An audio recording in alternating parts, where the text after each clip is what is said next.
To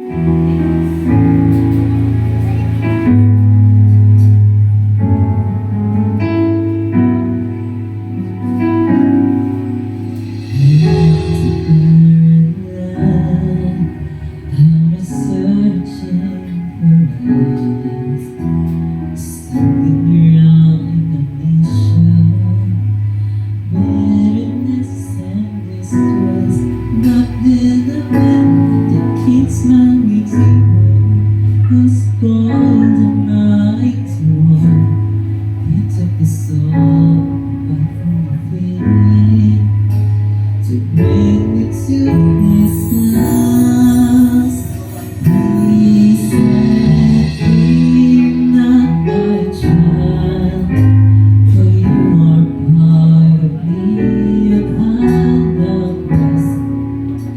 Till you are at my side, all that you have something to open my eyes. Virtuous woman, you are my bride. And I look back and see how much grace and love you showed me. Lord, it brings me to my knees, that you could even think about me. I love me, you're still the open terror, you're still the great healer, and big faith I'll stand on your word. There's a part that the people, he said that fear not, my child, for you are part of me, and I'll not rest till you are at my side. I'll do all that you ask of me.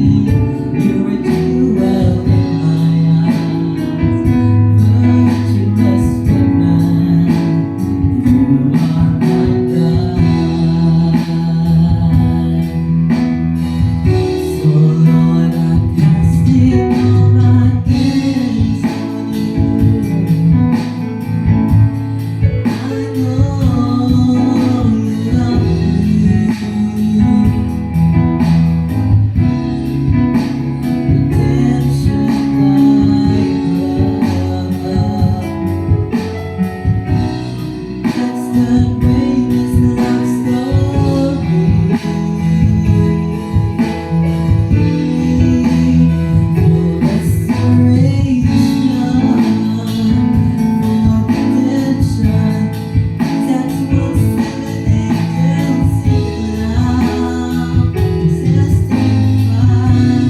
My Redeemer's soul over there is risen, and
umaga po sa bawat isa.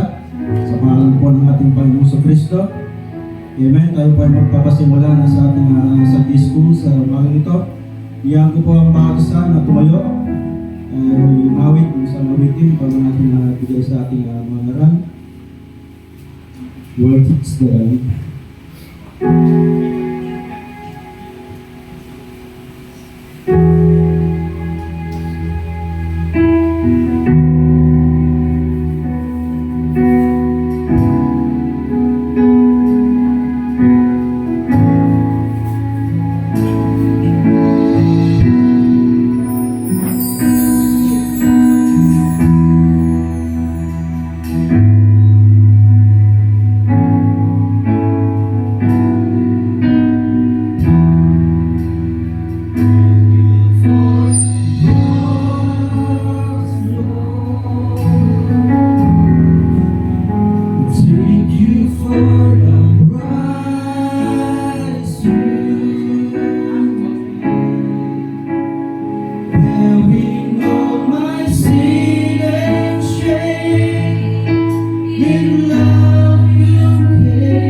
maalis ang aming mga kasalanan, magkaroon kami ng daan pabalik sa aming amang makalangit.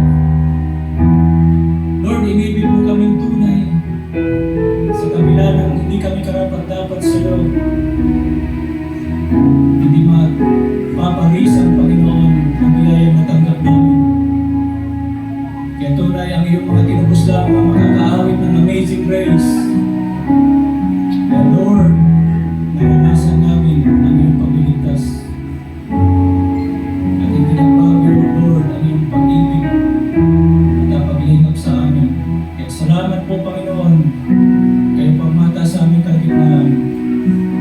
Dalangin namin minsan pa, as we get the service to you, malayo po kayong mag-usap, abutin ang pangangailangan ng bawat isa. Tulungan ang buong church na ito patungo sa perfection, Lord. Masumpungan mo nawang lumalakad ang bawat anak mo. Karapat-dapat sa iyo, sa iyong pagpapalik. Patawarin niyo po kami sa mga pagkukulang at pagkakamali. Mga bagay na hindi nararapat sa iyong harapan. Buong puso po kami nagpapakumawa ng bigin ng tao. Lord, this is your service. Ikaw po ang sentro nito. Kaya man ang iyong mga salita ay maging buhay at makapangyarihan.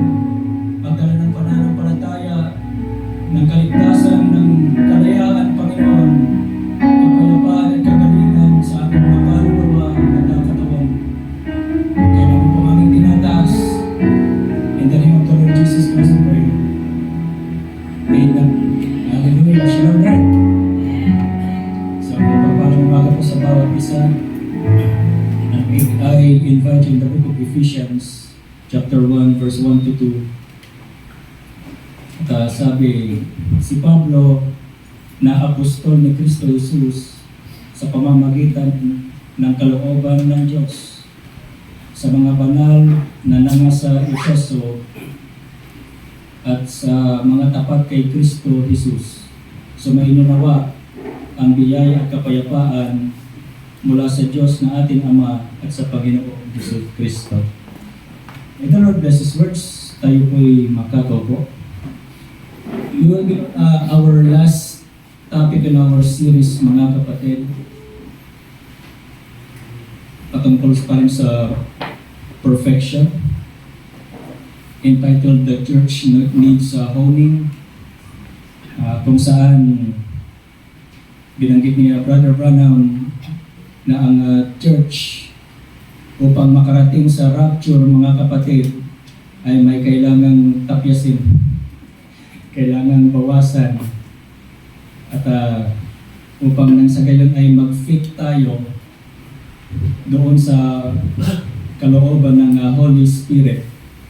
And we know na itong mga churches na ating napag-aralan, like Philippians, Galatians, Corinthians, and then Ephesians, mga kapatid, mga message churches sa mga ito.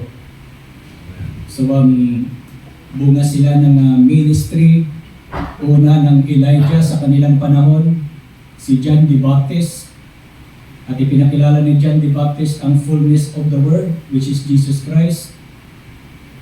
At nang maganap na ni Lord Jesus Christ yung kanyang mission sa earth, ang bayaran ng ating mga kasalanan, isinugo niya naman ang mismong Espiritu niya, ang Espiritu Santo, at ayan ngayon ang nanahan sa bawat mananampalataya na tumanggap kay Kristo Jesus. Kaya ang mga iglesyang ito, binubuo ng mga Kristiyano, mga mananampalataya, mga kapatid, ay mga message believer sa unang panahon na yon. So, hindi nagbabago ang programa ni Lord, sabi ni Brother Branham. Ang taktika ng kaaway, nagbabago yan. Pero ang programa ng Diyos hindi nagbabago. Kaya lagi mong masasampalatayanan yan, lagi mong mapananaligan upang tayo ay magtagumpay. And sa mga matagal na sa message, familiar kayo na ang Ephesians, ang pinaka masasabi nating malapit sa perfection at pinaka-mature sa lahat ng mga churches, mga kapatid. In so much na sa panahon na yan, ang church ng Ephesians ang parang naging sentro ng Kristyanismo. Diyan naglingkod si Pablo, ang unang mensahero ng unang kapanahonan ng mga iglesia, the Ephesian Church Age, sa mismong church ng Ephesus, mga kapatid. And from there, yung turo niya mga kapatid ay napapakinabangan ng iba't ibang churches. In fact, 3 years po siya dyan na naglingkod, nagpastor, pero hindi talaga pastor ang calling ni Paul. Kaya ang pumalit sa kanya dyan ay ang pinagkakatiwalaan niyang estudyante, si Timothy. So ganyan po yung background niyan mga kapatid. At makikita natin sa mapa na itong Ephesus ay matatagpuan sa tinatawag na Turkey, sa bansang Turkey sa modern times, Asia Minor kapanahunan nila. At lumaganap ang mensahe sa mga churches na yan, lalo na sa ikatlong journey ni Paul. But naumpisan yung church sa Ephesus, sa second journey ni Paul, second missionary journey.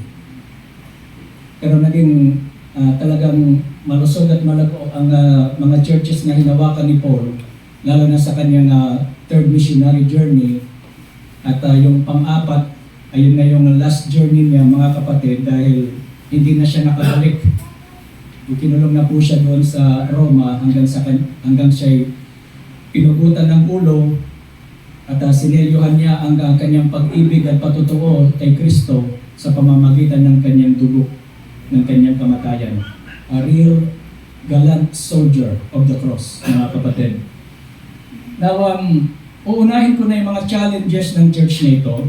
Kaya bagamat ayan ay matatag na church kumpara sa mga ibang mga churches, i-compare mo sa Hebrews, Galatians, Thessalonians, mga kapatid, hindi excuse ang Ephesians sa mga challenges.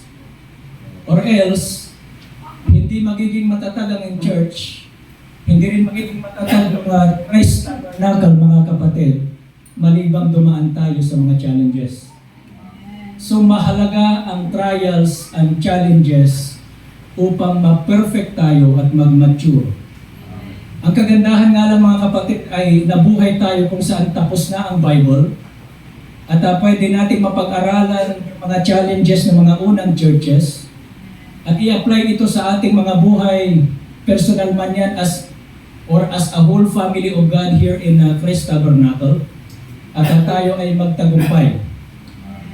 So, una, hindi sila excuse sa mga false teachers. In fact, ang Ephesian Church, yung mismong lugar na yon, ay sentro ng mga atake ng mga false teachers. In so much nang sumulat si Pablo sa mga Korinto, sinabi niya ay talagang nahirapan siya sa pakikipaglaban sa mga beast ng Ephesus. Talagang matitinik at talagang matitindi rin na mangaral itong mga ito, pero mga false teachers sila. At sinulatan niya si Timothy, si Timothy na ngayon yung nagpapastor sa panahon yan, Paul, an apostle of Jesus Christ by the commandment of God our Savior. So therefore, ang pagiging pastor, ang pagiging apostol, ang pagiging guro o anumang parte na kabilang sa fivefold ministry, hindi po galing sa sarili naming kalooban yan. Galing sa Diyos yan.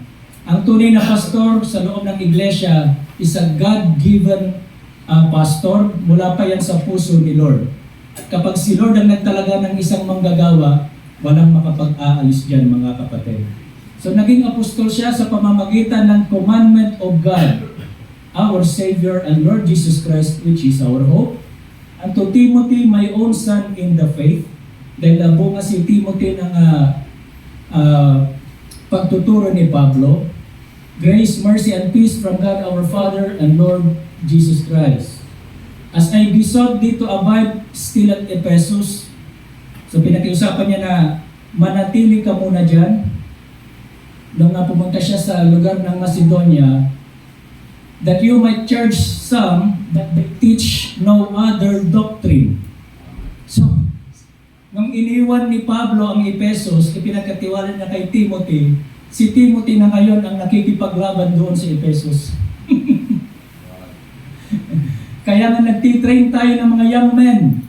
Sabi ni Brother Branham, train young men na may makikita kang gift sa kanilang buhay at may dedication sa gospel Dahil kung sakali man na tawagin yung manggagawa dito sa ibang lugar, mayroong maiiwan dito na kaya rin ipaglaban ang church laban sa mga gawa ng kaaway. Neither give heed to fables, so mga gawa-gawang kwento itong fables, idinadagdag nila sa salita ng Diyos, and therefore naliligaw yung mga tao. Akala nila patungo pa sila sa langit, pero patungo na sila sa impyerno. Dahil kung binawasan mo, dinagdagan itong salitang ito, sa mga nakasulat dito, alam natin na may sumpa yun. Hindi pwedeng bawasan o dagdagan yan, dahil perfect na yan. That is God in written form. Mga endless genealogies, sabi, dahil itong mga false teachers na ito, kailangan kanilang i-trace kung nasa lahi ka ba ni Abraham. Pero hindi mo na makikita yan sa pamamagitan ng laman, mga kapatid. Dahil ang Israel mismo, lahi ni Abraham, pero maraming walang pananampalataya ni Abraham. So, tinitingnan na dyan, mga kapatid, nandun ba yung Holy Spirit sa kanilang buhay? And by their fruits you shall know them, sabi. So, nagiging dahilan pa yan ng maraming pagtatalo, katanungan, sa halip na magpalakas sa pananampalataya ng mga tao. So, first, false teachers. Pangalawa, mga kapatid, yung environment na kanilang kinabubuhayan. Dahil mismong yung lugar ng Ephesus, mga kapatid, ang lakas ng impluensya na kung saan ang impluensya na yon ay pinipenetrate ang buhay pananampalataya ng mga tao. Pinipenetrate dito ang pamilya, pinipenetrate dito yung church, at kung maaari ay mapenetrate pati yung kaluluwa. At malaki yung impluensya nito sa kanila. Siguro, magkakaisa tayo mga kapatid, na ang bawat lugar may espiritu yan. Sabi nga ni Brother Branham, lahat ng lugar may espiritu. Ang Amerika, anong klaseng espiritu mayroon sila? Frolic. Yung ginagawang joke ang lahat ng bagay. Ginagawang entertainment. Kung pumunta ka sa Germany, iba yung espiritu nila doon. Pumunta ka dito sa Angeles, ibang espiritu dito. Mamasyal ka lang dyan sa fields, ibang klaseng impluensya makukuha mo dyan, mga kapatid. Now, malaki ang impluensya ng kapaligiran dahil mismo doon sa Ephesians, sabi niya, maraming mga hintil doon. In fact, ang Diyos ng, yung false god ng lugar ng Ephesus, ay ang goddess na si Artemis. Isang babaeng Diyosa, and that Artemis is a hunter. Kung pag-aaralan natin yan, mga kapatid, makikita natin, amen, na may iron disposition ang church na hunter na ganito. Kung i-relate natin yan sa Roman Catholic, mga kapatid, pero hindi yan yung topic natin, ibig sabihin, nakikita nilang physically yung Diyos-Diyosan na yon, babae, mga kapatid. Pero sa likod noon ay may espiritu, amen, na gustong panghawakan ang lieg ng mga tao. Politically and religiously, mga kapatid. Pero hindi yan ang topic na natin. Pero ganyan, lumalakad ang mga walang pananampalataya doon. Ang tinutukoy na hintil dyan ay mga unbelievers. Hindi tumanggap yan kay Kristo. Therefore, dahil hindi nila tinanggap si Kristo, ang kanilang mga kaunawaan daw ay nadidiliman. Ganyan ang tao. Kapag walang Kristo sa buhay nila, madilim ang pag-iisip ng mga yan. Dahil si Kristo lang ang liwanag, tama? Kahit gaano pa katalino yan. Sinabi na nga, cigarette smoking is dangerous to your health. Doktor pamandil pero naninigarilyo. Anong ibig sabihin nun? Madilim ang pag-iisip nun, wala sa tamang pag-iisip. At ang kaisipan lang ni Kristo pag pumasok sa atin yan, ayan ang nagtatama ng ating mga maling kaisipan. Malayo sila sa Diyos, alienated from the life of God. Ibig sabihin, patay sila sa harapan ng Diyos. Sabi ni Brother Branham, maraming nabubuhay dito sa mundo. Ngayon tayo ay 8 billion na yata sa buong mundo. Pero sa harapan ng Diyos, para silang mga zombie, patay. Kasi malayo sila sa Diyos, walang buhay sa kanilang kaluluwa. And therefore, sunod-sunuran yan sa sa utos, sa impluensya sa kanila ng Diyos ng kadiliman, which is Satan. Ignorance that is in them because of the blindness of their heart. Saan namumugad o nananatiling kaluluwa ng tao na kinokontak ng Diyos para magkaroon ng pananampalataya?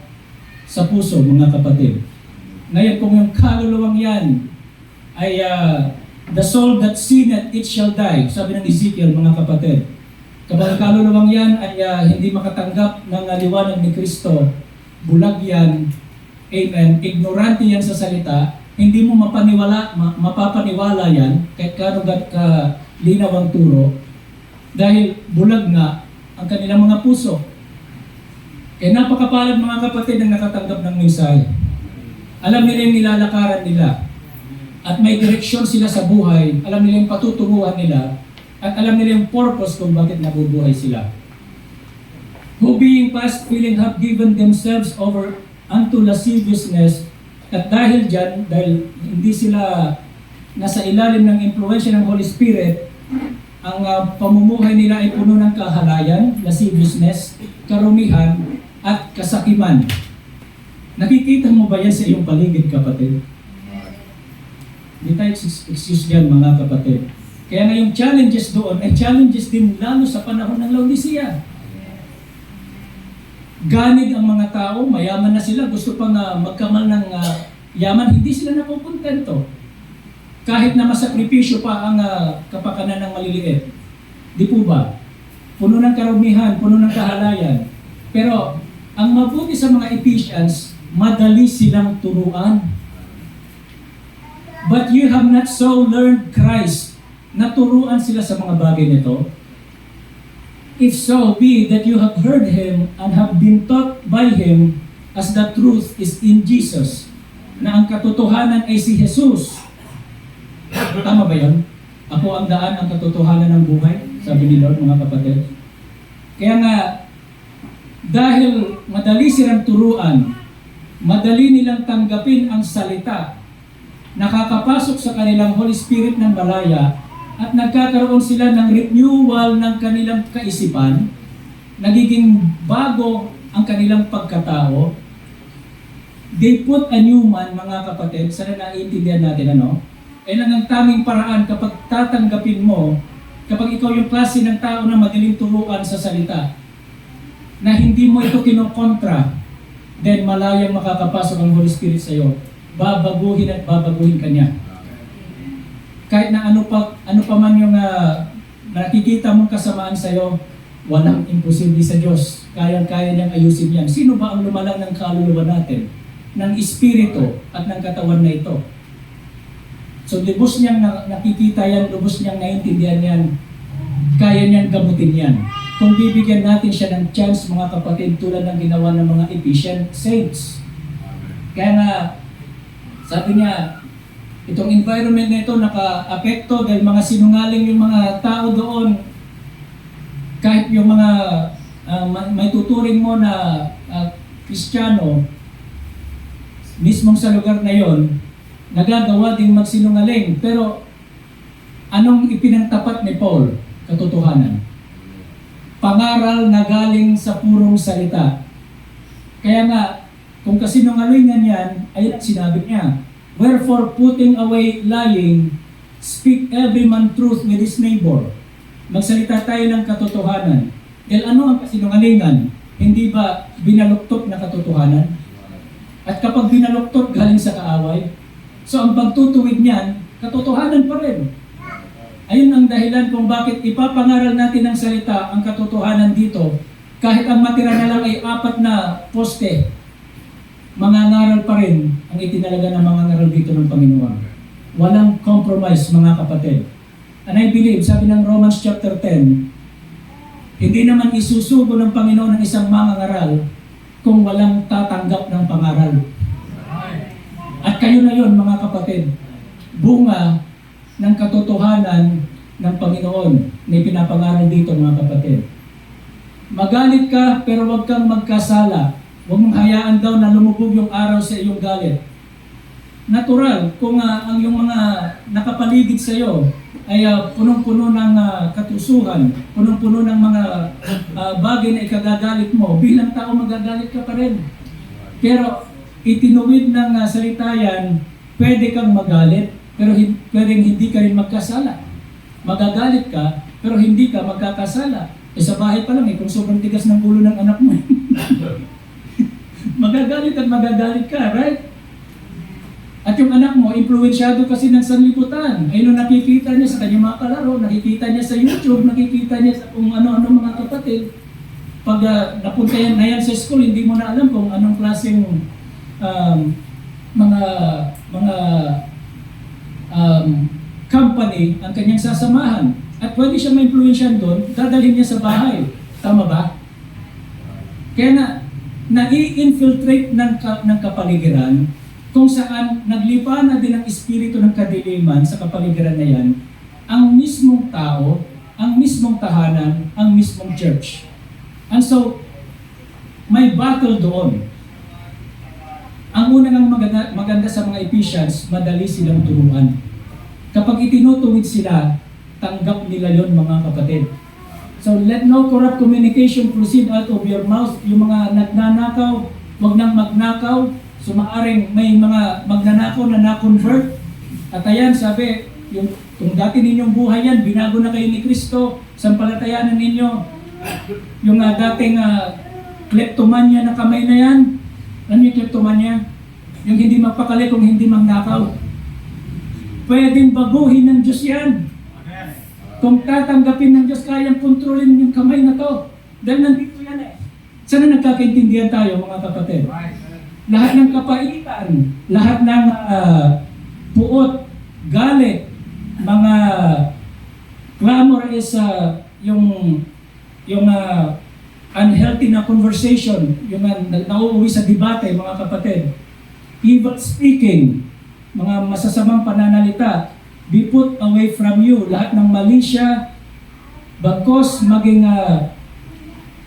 mabuti tayo sa isa't isa, be kind to one another, tender-hearted, mapagpatawad, forgiving one another, sabi niya, dahil ganon ang Espiritu ni Kristo. Maaring magkamali tayo sa isa't isa, pinapaintulot ng Diyos yan, do you believe? Mismong sa church, gagawin niya yan. Mismong sa tahanan natin, gagawin niya yan. Ipapahintulot niya yung mga ganyan na hindi ka nais-nais na bagay para turuan tayo. Maayos tayo. And then grieve not the Holy Spirit of God. Huwag nating pighatiin ang Espiritu ng Diyos dahil ayan ang seryo natin hanggang sa ating pagtubos, the day of redemption, which is body change, mga kapatid. Kapag nanatili ang Holy Spirit, mga kapatid, babaguhin ka niyan araw-araw, dadalhin ka niyan sa rapturing condition, bibigyan ka niyan ng rapturing faith, hanggang one day, ang katawan, ang mortal na to, nasisirang katawan na ito ay mababago, mga kapatid. Magiging immortal, magiging amen, makapangyarihan. Ganon ang direksyon ng mensahe, mga kapatid. Ibinabalik tayo sa dati nating kalalagayan. Dahil sina Adan at Eva, bago mahulog sila sa kasalanan, hindi sila namamatay. Hindi sila nagkakasakit. Hindi sila tumatanda. Meron silang eternal na buhay, right? Kaya nga, nung nasira yung salita, isang salita lang yung nasira doon sa Garden of Eden, ay ang dahilan ng pagbagsak natin. Therefore, ibabalik din yan sa pamamagitan ng purong salita. At bumalik na yung purong salitang yan sa anyo ng mensahe, mga kapatid. Next, be therefore followers of God as dear children, bilang mga anak ng Diyos. Sumunod tayo sa ating Panginoon and walk in love as Christ also had loved us and had given Himself for us an offering and a sacrifice to God for a sweet-smelling savor.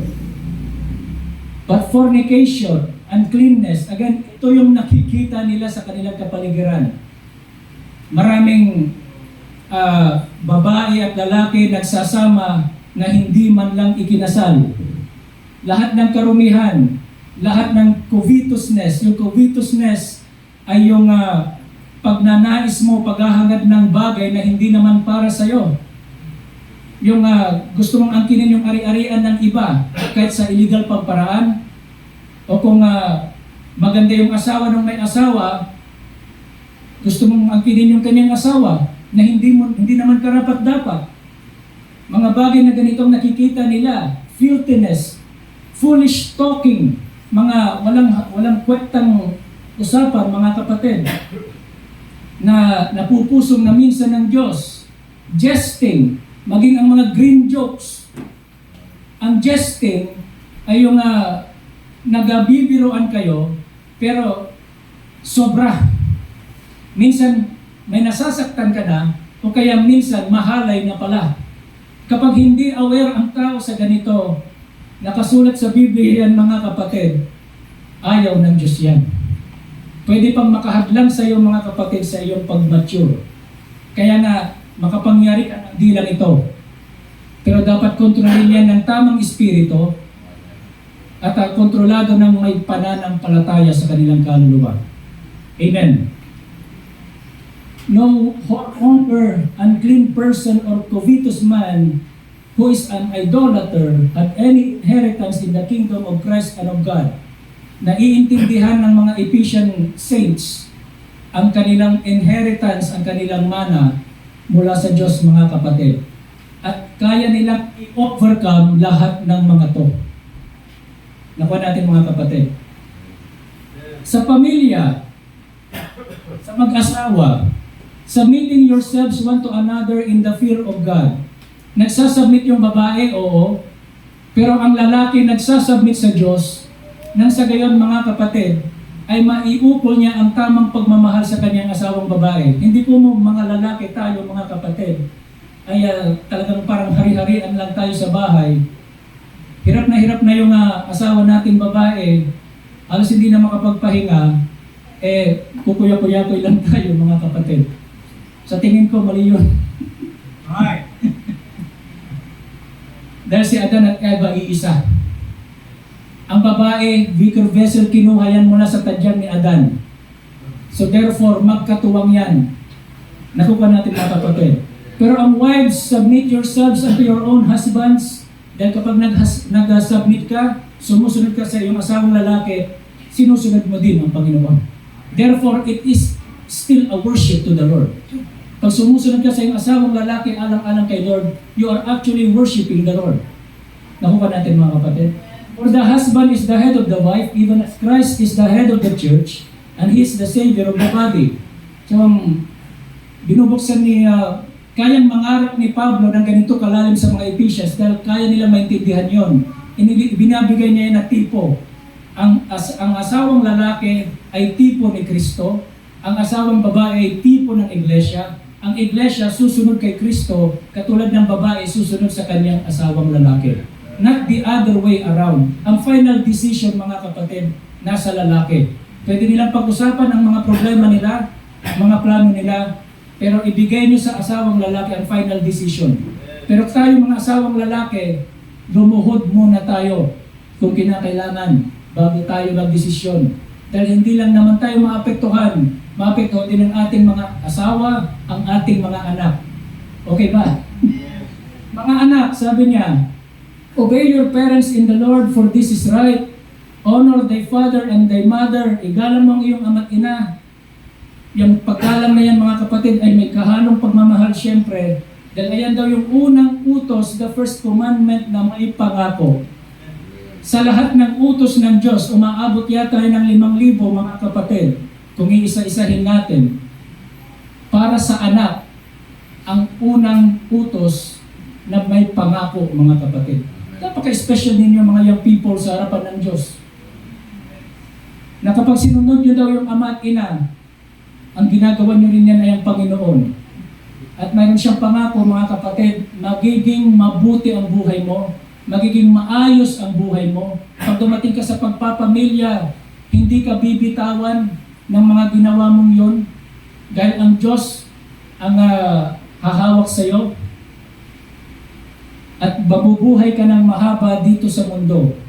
Hindi ito ibig sabihin na aabot ka ng 100 o 200. Ang ibig sabihin yan, mga kapatid, Mabubuhay ka ng mahaba na punong-puno ng kapayapaan, kakontentuhan, kagalakan ni Kristo, na fulfilled ka.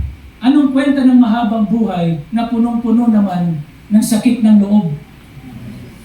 Ang sinasabi dyan mga kapatid, puno ang buhay mo ng pagpapala at biyaya ni Lord. Hindi ka maghahanap na kapag huling araw mo na, sana nagawa ko ito, sana nagawa ko yan. Wala kang pagsisisihan. Sundin mo ang iyong ama at ina, alang-alang sa Panginoon. Mga ama, wag nating mungkahiin sa galit ang ating mga anak. Siyempre, panghihinaan yung mga yan, madi-discourage yung mga yan.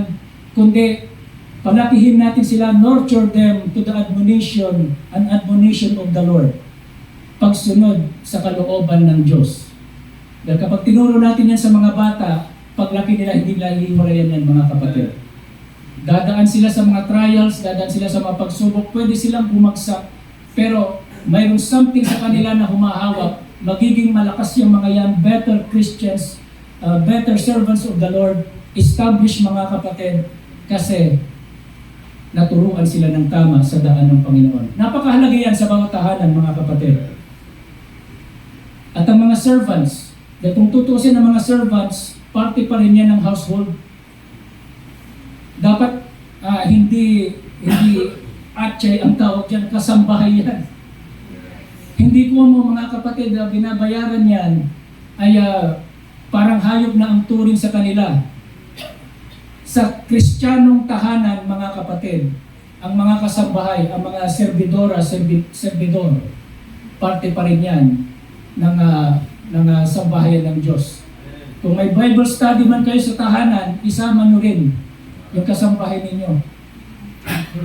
At bilang mga kasambahay, mga kapatid, be obedient to them that are your masters according to the flesh, yung mga amo ninyo dito sa laman, with fear and trembling daw, na may takot ka, dahil may authority yun. May authority yung amo mo. In singleness of your heart, yung faithful ka sa Kanya as unto Christ. Laging idinudugtong niya si Kristo, dahil kung ginagawa mo daw yun sa tao, isa kang lingkod, isa kang servant, at tapat ka sa iyong master, mga kapatid, then kay Kristo mo rin ginagawa. Therefore, namumuhay ka, nakapag-worship ka, kahit nasa workplace ka.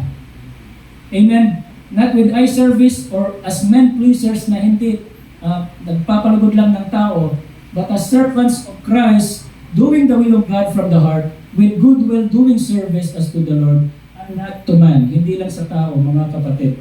Now again, tinanong ko kanina, mahalaga ba yung trial sa church? Kailangan ba yan? Kailangan mga kapatid. Dahil hindi tayo magiging overcomer ng walang trials mga kapatid. Mismong sa church ni Brother Branham, was little years, sabi niya. A few years later, 1959 niya ipinangaral. So mga ilang taon nang nakalipas, sabi niya, talagang niyanig ang kanilang church. Nandoon na yung propeta Kung tutuusin, yung buhay at ministry niyan, kinakatakutan ng mga demonyo. Pero mismo yung church na yun niyanig.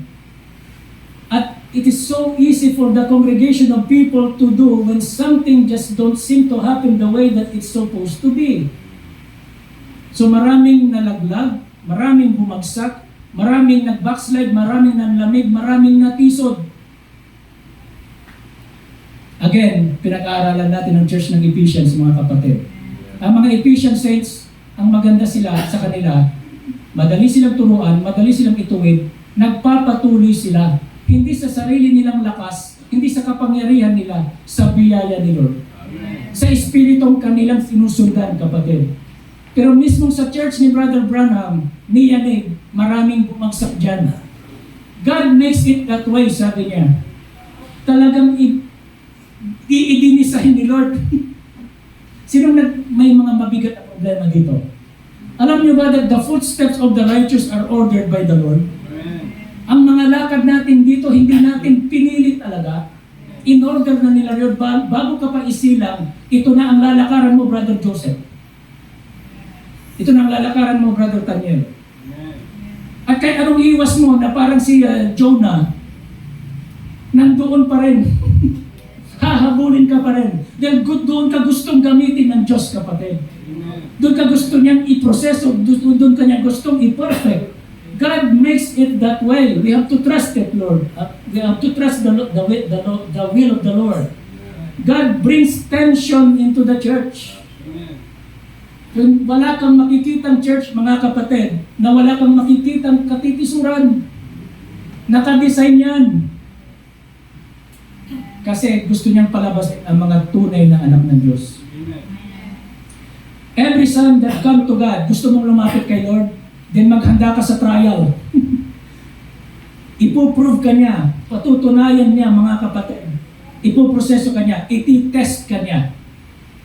Papaintulutan niya ang karamdaman, nasaktan ka, ang mga diseases, come on you to test you and prove you, to show the world that you're truly the seed of Abraham.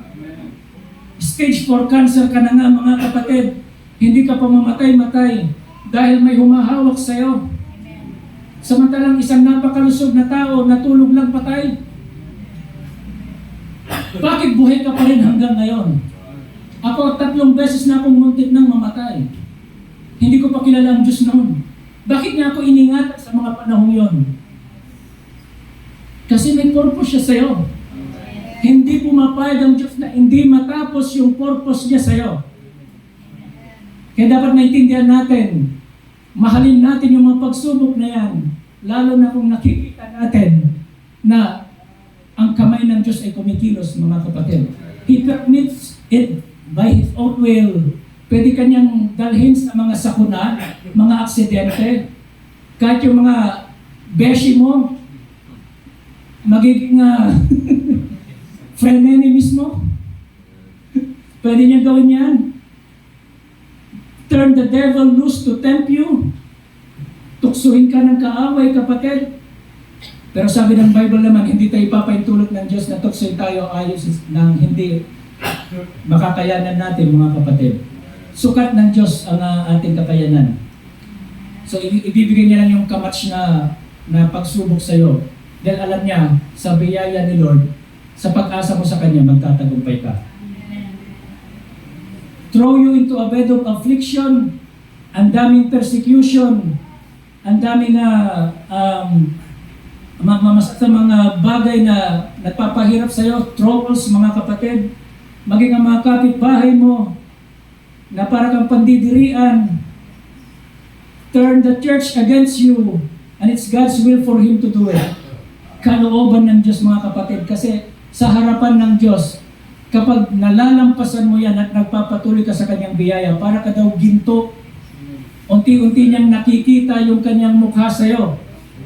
Mas maganda yun, mga kapatid. Kaya nga, ang problema kahit sa isang message church ay ang hindi nila kilala kung sino sila. The biggest fault that I can find with any of the churches, especially the real church na to born again na yan, tumanggap talaga, sinuko yung buhay kay Kristo, pero hindi nila kilala ang kanilang mga sarili. Kaya kapag dumaan yung tukso ng kaaway, dumaan ang tukso ng kapaligiran, dumaan yung mga problema sa loob ng church, problema sa loob ng tahanan, bumabagsak sila kasi hindi nila kilala yung Diyos na kanilang sinampalatayanan. Kulang ng experience, hindi nila kilala kung sino sila, na mga anak pala sila ng Diyos. In the first place, kung overcomer yung Diyos mo, you are more than overcomer. Those things na kailangan i-inculcate o talagang maitanim ng malalim sa ating mga puso dahil kailangan nating magtagumpay, kapatid. You don't realize what the privilege that God has given you. You are looking for something way off in some kind of a millennium, but that's one of the devil has pulled over you. Na yung mga pangako ng Diyos, tulad ng kagalingan, tulad ng amen, ng kapayapaan, parang hihintayin pa natin sa panahon ng millennium. Pero mismo dito, mga kapatid, you can create an atmosphere. Pwede mo nang gawin yan, pwede mo nang i-practice yan. Kailangan mo lang maintindihan. Si Lord yung tatay ko Bakit hindi ko magagawa ito? Kung tama yung buhay natin sa harapan ng Panginoon, sabi ng Proverbs, maging yung mga kaaway natin, tinitiwasay niya. Maraming galit sa'yo, maraming nagpipersecute sa'yo, pero unti-unti nagiging palapak sa kanila, mga kapatid. Nagiging mapamukhang parang bulaklak sa harapan nila. Kasi hindi kailanman curse ang anak ng Diyos. You are a blessing. Kung masisira man ang isang lugar, nang dahil sa isang anak ng Diyos doon, dahil asin siya doon, hindi pupuksain ng Diyos yung lugar na yon dahil meron pang asin doon. Kahit may isang munting liwanag sa isang lugar, mga kapatid, hindi pa hihintulutan na mawala yung liwanag na yun. Ganon ka sa harapan ng Diyos, mga kapatid. We are sons of God. Hindi yung magiging anak pa lang tayo, anak na tayo ngayon. We are now. Every redemptive blessing that the Lord Jesus died for is our personal property right now. Everything that He died for or not will be, we are now. Ang oras mo? Oras, Jess. Tigilan ko na mga kapatid, mahaba pa eh. Pero ayun yung mga strengths ng Ephesian Church. Tigilan ko muna dito, ano? We have to respect the time, mga kapatid. So God bless you. Tutuloy na lang po natin sa susunod. Tayo po'y tumayo.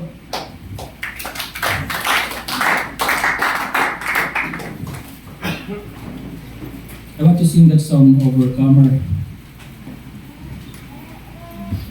Ang Diyos ang nagbibigay ng tagumpay. Kailangan lang tayong maging kaisa ni Kristo, mga kapatid.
Praise the Lord. Tunay na ang Diyos ang nagtagumpay para sa atin. Amen. Sa Kanya ay may kapayapaan. Maaaring sa libutan ito ay may kagalumihanan, may takot. Pero sa Panginoon, nandun na ang pananagumpay. Kaya sabi, huwag kang matakot, kapatid. Ano man ang tinakarap mo sa araw na ito at sa mga susunod pa, i-angkla mo ang iyong pananampalataya sa Panginoon. I was led to sing this song. I've anchored in Jesus. I know we have some lineup, but I'm more led to sing this. G na lang. I've anchored in Jesus. Tayo ba'y naka-angkla sa Panginoon sa umagang ito? So kailangan yung ating pagsamba ay naka-angkla sa ating Panginoon. Hallelujah! Amen! At tayo mag-agalakan sa Panginoon. Amen! Ocean where light will be us more. Pastor, I fix my hope in Jesus. Yes, I'm of my soul. When trials, fears, and sin, as storms are everywhere, I rest upon His mercy and trust Him more. I've anchored in Jesus. The storms of life have been here. I've anchored in Jesus. I feel no river. I've anchored in Jesus. For He had power to save me. I've anchored in the rock of ages. He gives my soul from you and gives me blessed peace.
Pagtuturo kanina ay sinabi natin sa sarili, ano man ang mga trials, ano man ang mga pagdadaanan natin, mga kapatid. Meron tayong angkla, meron tayong bato, mga kapatid, kung saan natin pwede i-angkla ang ating mga pananampalataya. Hallelujah. Awitin natin ang isang awit na nagsasabing, though we are tested. Pwede ba natin awitin ito? Hallelujah. Sa umagang ito. Kahit tayo ay punong-puno ng mga test, mga kapatid. We walk by faith and not by sight. Hallelujah. Tayo magpuri sa Panginoon. Nawa makarating ito sa ating Panginoon sa umaga ito. Hallelujah. Oh, glory. Amen. We walk by faith and not by sight.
strength to keep pressing For on. the trying of our way.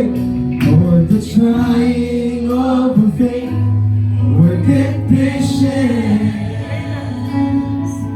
For in mine all is valley. Yes, Lord. He restoring my soul. You restore your soul. Give Pressing on.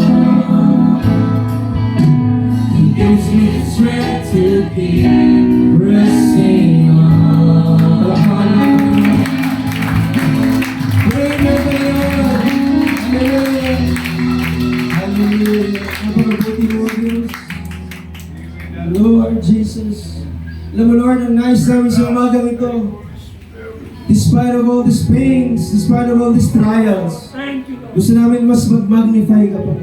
Hindi, Lord, yung kabigatan na ma-magnify, kundi yung pagpupuri namin at pagsamba ang ma-magnify. Hindi yung aming mga negatibong nararamdaman, kundi yung positibong ikaw. Ang aming nais itaas sa umagang ito. Lord, kung merong sandali na inaasam namin, ito yung masamba ka namin sa gitna ng aming mga sufferings. Sapagkat maging si Pablo man, sa gitna ng kanyang karektahan at kabigatan, he sang hymns, he worshiped you, Lord. Hallelujah. Kung okay lang sa mga kapatid, pwede ba umawag tayo ng isang pangawag sa Panginoon? Worship the Lord. Okay lang ba yun sa inyo? Pwede bang sampahin pa natin ang Panginoon? I believe that's the second song. We have the third song this morning. Basta gusto ko ma-magnify natin ang pagsamba sa Panginoon. For God will not, hallelujah, let His children beg for bread. But the Lord will work, hallelujah, silently in the midst of this. Kung ikaw ay isang taong tinatrabaho ng Diyos sa umaga nito, magsumamba ka sa Panginoon. Sapagkat ilan lang ang tao nakakaramdam yan. Hindi lahat nakakaramdam yan. Kung ikaw ay tinawag, magpuri ka sa Diyos sa umagang ito. Hallelujah. Oh, glory. He will not reject your prayer. God will not reject you. Maramdaman mo nawa ang Panginoon sa umagang ito. Mas gusto ng Diyos sumamba ka at manalangin ka para mas lumakas ka para sa Kanya. Hallelujah. I have never seen the righteous begging for bread. How true this is in our lives. Hallelujah. Oh, Lord, this is so true in our lives. Have patience. Have patience. Hallelujah. Lord God will Ibigay mo sa Panginoon ang pagsamba sa umagang ito. Lift up your hands sa umagang ito. You're here to worship Him. You're here to magnify Him. God will do it. Oh, makakalagpas ka rin kapag sa iyong mga nararanasan. That's my worship. Simply worship. If you are crying, worship. In your trials, worship. If you are hurting, nothing matters, worship.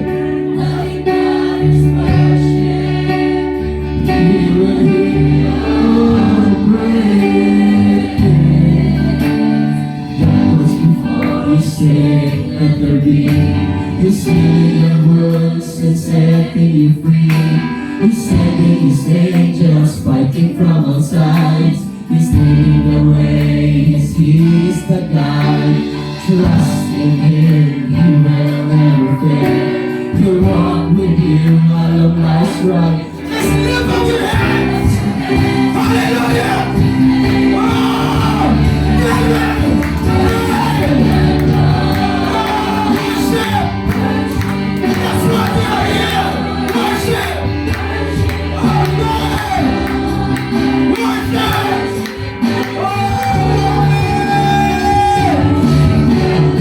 Worship the Lord. Worship the Lord.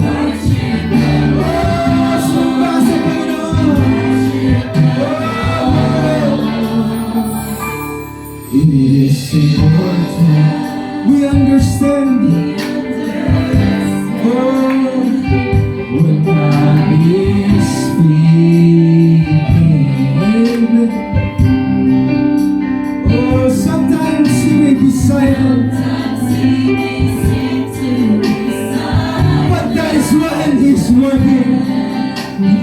Oh, glory.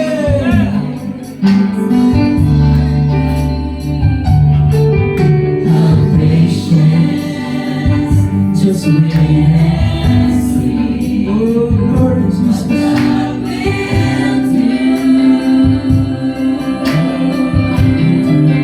When you lift up once more. When you lift up your hands and say, Oh, that's what we do, surrender. Oh, let's worship it now, together now. Oh, Lord Jesus. Simply worship. if you are crying, worship. In your triumphs, worship. If you are hurting, worship. Nothing matters, worship. He will hear your prayer. Just before you sing, let there be.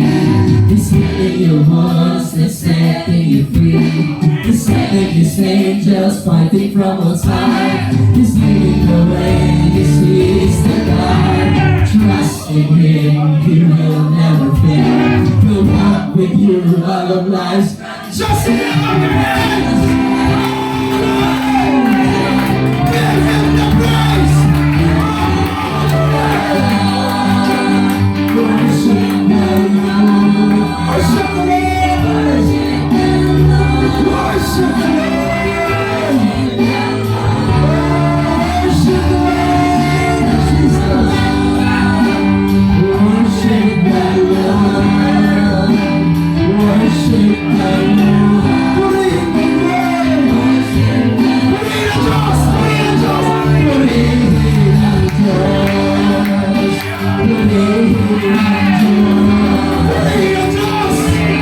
Put it in the trust. Put it in the trust. Put it in the trust. Put it in the trust. Put it in the trust. Put it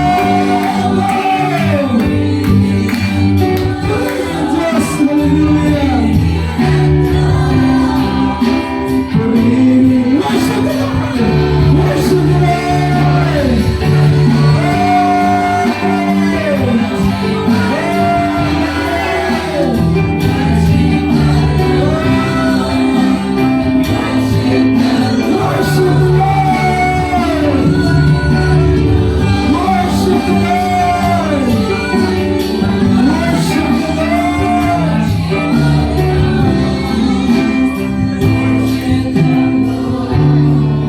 trust. Oh, put it in the trust. Simply worship. If you are crying, worship. If you are hurting, if you are hurting, nothing matters.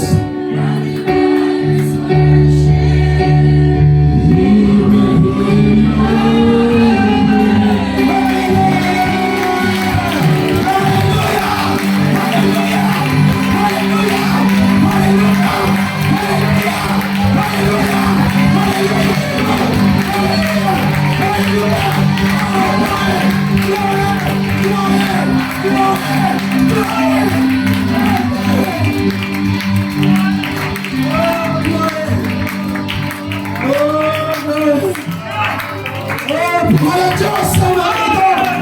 Gloria a Diyos sa mga ito! Hallelujah! Gloria sinasabi mong Diyos sa mga ito! Hallelujah! Oh, glory! Walang imposible sa Diyos sa mga ito! Anong pakiyak mo sa umagang ito? Hallelujah! Mapapasayo sa umagang ito! Hallelujah! Buhay ng Diyos sa umagang ito! Oh, glory. Lord Jesus, we know your Holy Spirit is here this morning, working in every heart, mending every heart, reminding every heart that you are the same yesterday, today, and forever. Oh, Lord, you are the same. So, Lord, alam mo, pangailangan namin sa umagang ito.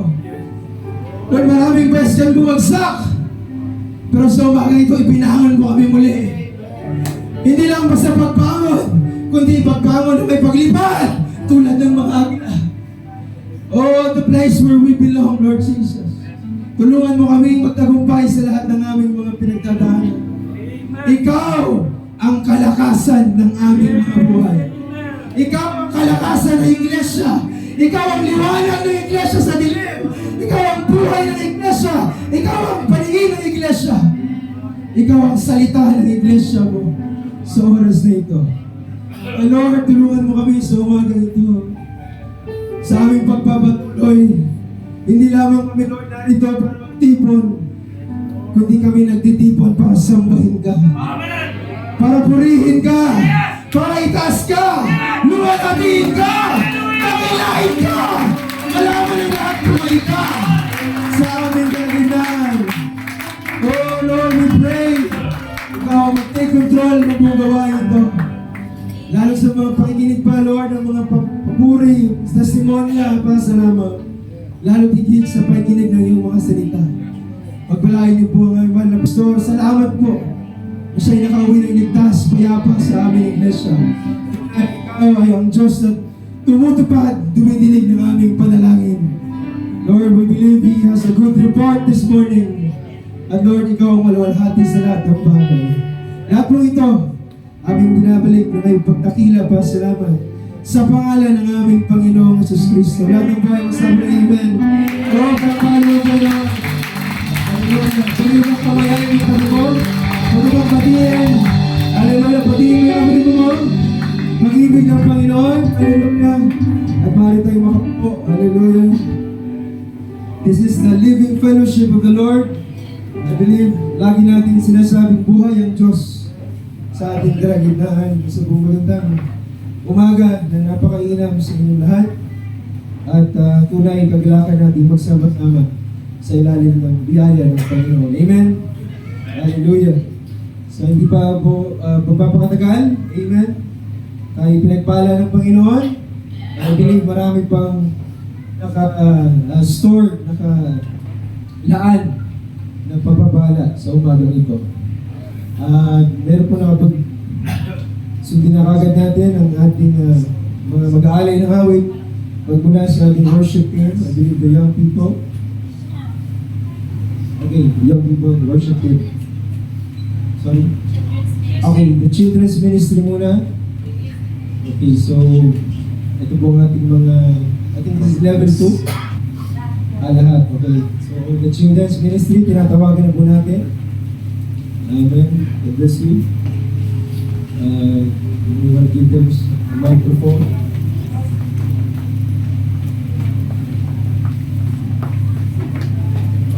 Hallelujah.